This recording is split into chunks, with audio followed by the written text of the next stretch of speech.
Selamat pagi anak-anak yang terkasih, salam sehat selalu. Kembali lagi hari ini kita bertemu di mata pelajaran prakarya.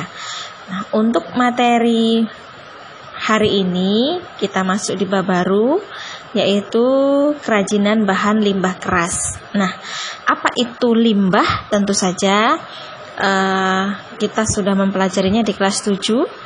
Bagi yang ingat, limbah itu adalah bahan sisa atau bahan yang sudah tidak berguna, bahkan bisa disebut juga dengan sampah. Nah, untuk selanjutnya, kerajinan limbah keras itu sendiri merupakan limbah yang berwujud keras, padat, tidak mudah berubah bentuk, dan tidak mudah diolah, juga tidak mudah terurai di dalam tanah. Jadi artinya bahwa limbah keras ini adalah limbah yang memang bentuknya padat, teksturnya padat, keras, dan biasanya memang sedikit atau bahkan susah untuk terurai di dalam tanah. Nah, kemudian ciri-ciri yang berikutnya, limbah keras ini biasanya relatif sulit terurai dan mungkin bisa beberapa tidak terurai di dalam tanah, atau bisa juga yang ada yang terurai namun membutuhkan waktu yang sangat lama. Nah, apa saja yang bisa terurai atau bahkan apa saja yang tidak terurai dari limbah keras itu sendiri? Nah, kita lanjut ke slide yang berikutnya. Jadi limbah keras itu dibagi menjadi dua, yaitu ada limbah keras organik dan anorganik. Nah, sekarang kita lihat untuk yang limbah keras organik. Apa itu limbah keras organik?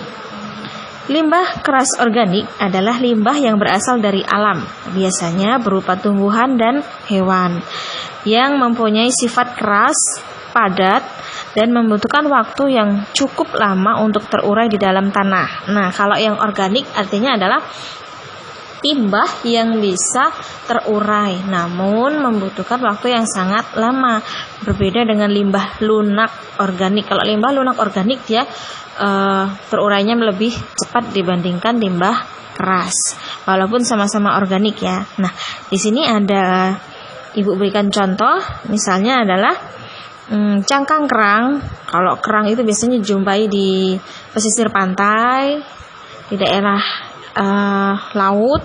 Kalau di sini mungkin contohnya ada yang sering kalian makan, ini kesukaan kalian, itu adalah cangkang remis. Itu juga bisa dijadikan kerajinan. Kemudian contoh yang berikutnya ada tempurung kelapa. Tempurung kelapa, kalau yang nggak tahu, tempurung kelapa itu batok nama lainnya ya. Kemudian ada sisik ikan. Nah, untuk sisik ikan yang biasa jadikan bahan kerajinan itu biasanya sisik ikan yang memang teksturnya lebih keras. Contohnya itu sisik ikan kakap yang berukuran besar. Kemudian bisa juga sisik ikan, kalau yang tawar itu yang mungkin di sini bisa dipakai, itu sisik ikan gurami karena dia memang lebih keras teksturnya. Kemudian ada tulang belulang. Nah, ini tulang belulang juga yang tidak sembarangan tulang belulang ya anak-anak ya. Tulang belulang juga yang tentunya dia sudah seperti semacam menjadi fosil, artinya dia nggak mudah rapuh. Dia dari hewan yang memang sudah umurnya memang sudah tua, seperti itu. Kemudian contoh yang berikutnya ada potongan kayu. Potongan kayu itu sangat banyak kita jumpai di sekitar kita, limbah-limbah kayu, terlebih jika di tempat-tempat mebel misalnya, atau tukang kayu misalnya, itu sangat banyak potongan-potongan yang bisa dimanfaatkan.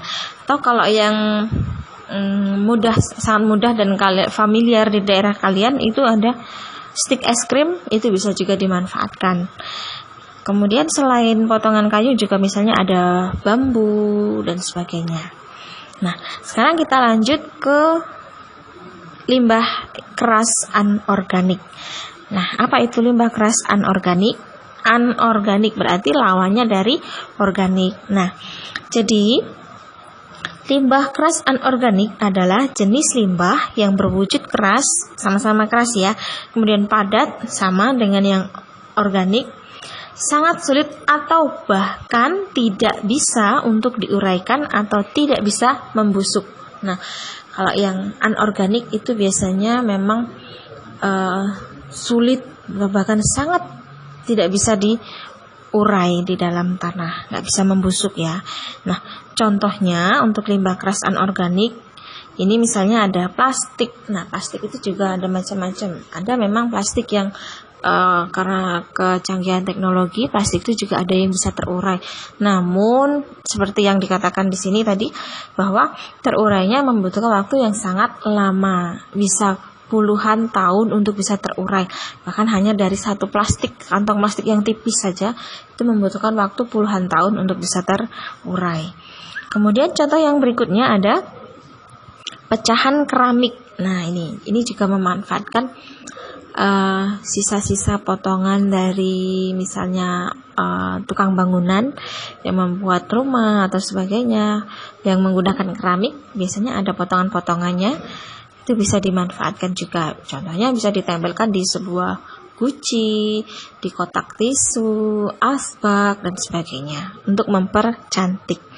Kemudian ada pecahan kaca. Nah, kaca ini juga macam-macam.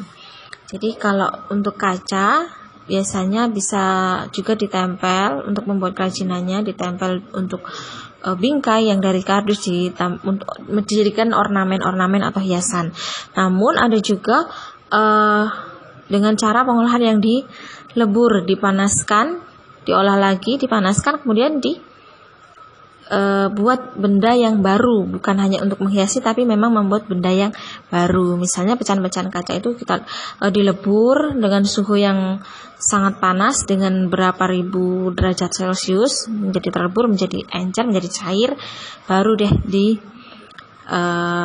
buat misalnya hiasan-hiasan kristal atau sebagainya. Nah, nanti di lain waktu Ibu berikan contoh kerajinan-kerajinan tersebut.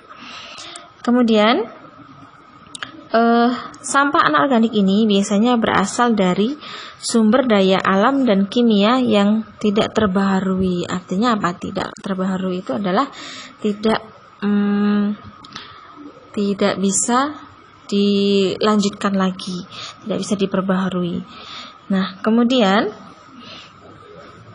limbah keras yang ada di lingkungan masyarakat atau di lingkungan kita biasanya terlebih dahulu dilakukan pengolahan melalui beberapa cara. Nah, ada 3 cara untuk proses pengolahan dari limbah keras itu sendiri. Yang pertama ada sanitasi, kemudian pembakaran atau incineration, dan penghancuran atau pulverization. Nah, apa itu sanitasi? Jadi sanitasi itu merupakan suatu metode pengolahan sampah terkontrol dengan sistem sanitasi yang baik. Jadi kata lain sanitasi itu adalah kebersihan yang terkontrol. Jadi misalnya sebelum diolah, sebelum melalui proses pengolahan, jadi sanitasi ini proses membersihkan limbah tersebut sebelum diolah. Kemudian yang kedua adalah pembakaran atau incineration, yaitu sampah yang didapat itu dibakar di dalam alat yang disebut insinerator. Nah, kemudian hasil pembakarannya itu biasanya berupa gas dan residu pembakaran. Jadi itu tadi untuk pembakaran ya. Jadi memang dilebur, jadi hilang, jadi musnah, jadi residu. Kemudian yang ketiga adalah penghancuran atau pulverization. Kalau ya pernah nonton film Toys, film kartun mungkin Toys itu kalian lihat di sana kan ada waktu mereka berpetualang karena mereka harus melalui proses, bukan melalui proses, mereka masuk dalam mesin penghancur sampah. Kalau yang pernah nonton dan masih ingat, nah itu contohnya mesin penghancur sampah itu. Kalau di luar negeri memang biasanya mobil-mobil sampah, mengangkut sampah itu sudah dilengkapi langsung dengan mesin penghancur sampah. Jadi